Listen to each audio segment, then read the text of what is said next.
वक्त मौजूद हैं खीरवानी मंदिर गांधरबल में, जहां पे जालंधर सेंट्रल के विधायक हैं राजेंद्र बेरी। इनसे हम बात करेंगे। राजेंद्र बेरी साहब, आपका पंजाब की टीवी में स्वागत है। आप मुझे बताइए, आप यहाँ पे यात्रा के लिए हमेशा आते रहते हैं पिछले 10 या 20 साल से, इस बार आपको ये यात्रा जो अरेंजमेंट से कैसे लगी?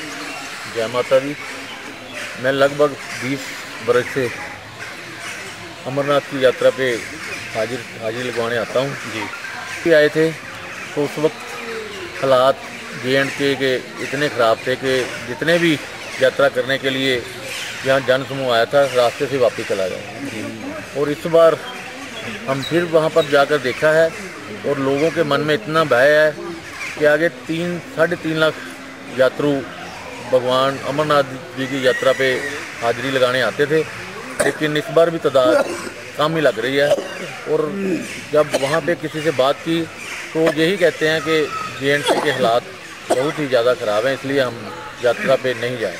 इसका मतलब एक अफवाह जो चली थी यहाँ पे मिलिटेंसी बढ़ रही है, यहाँ पे जो उग्रवाद बढ़ रहा है या यहाँ पे जो पत्थरबाजी बढ़ रहा है, उसका है कुछ इफेक्ट इस पर? बिल्कुल इफेक्ट है। इसीलिए यात्रा में बहुत कम व्यक्ति अमरनाथ की यात्रा पे जाते हैं जी।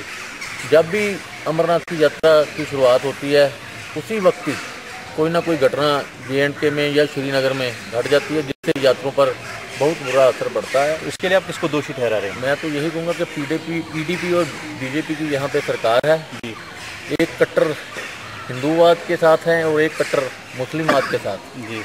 अंदर दोनों इकट्ठे ही हैं, लेकिन बाहर लोगों में वो अपनी भावनाएं अलग अलग तौर से दिखाते हैं। और उन्हीं की बदौलत जो यात्रा असफल चल रही है, उन्हीं की बदौलत, इसी सरकार की बदौलत ही ये यात्रा असफल चल रही है। तो यही रिक्वेस्ट है कि अब मोदी साहब के पास पूर्ण बहुमत है। मोदी साहब को चाहिए कम से कम इस यात्रा पर तो कड़ी नज़र रखें और इस यात्रा के तरफ पूरा ध्यान दें ताकि ये यात्रा सफल हो जाए। जहाँ पर भी सरकार उनकी है, सेंटर में भी उनकी सरकार है, लेकिन JNK में जो इस वक्त हालात हैं इससे ज़्यादा भयानक हालात ना कभी हुए हैं ना कभी होंगे। चाहे हम डेवलपमेंट देख लें, चाहे हम कारोबार देख लें, हर तरफ ही जब से PDP और BJP की सरकार बनी है नुकसान दर बर दर होता जाए।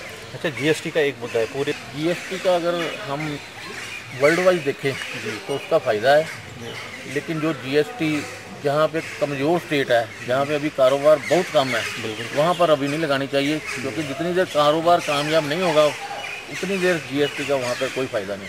Thank you.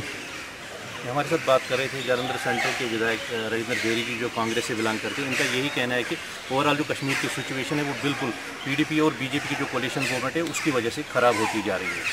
मीर आफ्ताब, पंजाब की सिटी, खीरवानी मंदिर, गांधरबल।